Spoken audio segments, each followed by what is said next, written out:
Well, we're here in the Lake District filming Coronation Street, believe it or not, where Nick Tilsley gets stuck in quicksand, which often soap characters do. I have that big argument for this.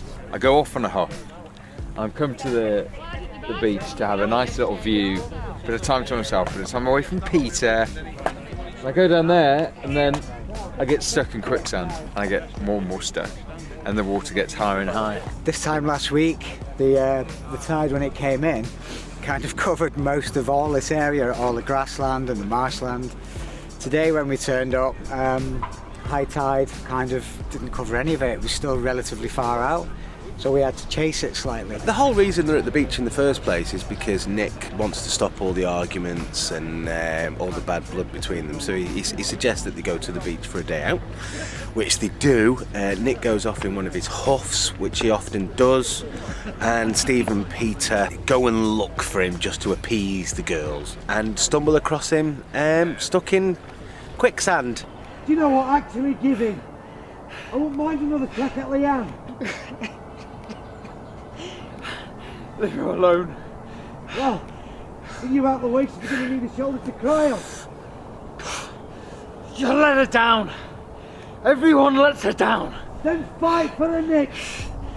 Come on, fight for her. I think initially Peter doesn't want to come on this trip anyway because he's with Nick and Leanne, and it's a terrible day out, and it turns into a really terrible day out. But obviously, when Nick's in this situation, Peter tries to keep him alive, keeps him talking lucid so he can try and save his life. The worst person in the world that you want to see is Peter Barlow trying to rescue. 1, he can't run to save his life. 2, I don't think he can swim. 3, he can't work his phone.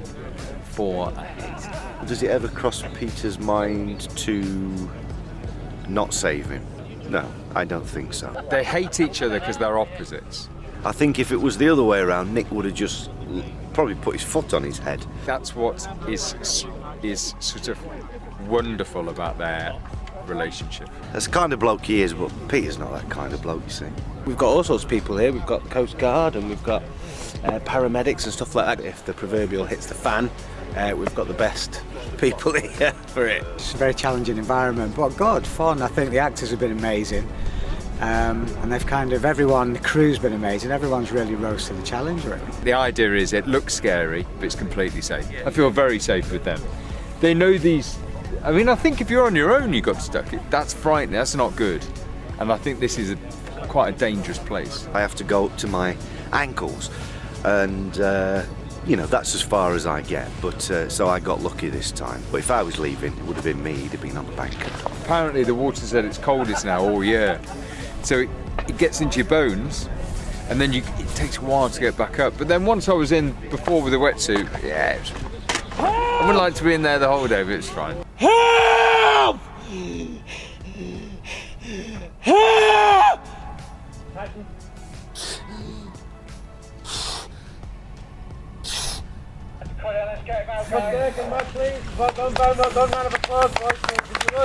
Yeah, they call the Coast Guard and, he gets rescued, and whether it will appease him or not, I've no idea, because he's a strange fish. Not as strange as him, though. That's all right.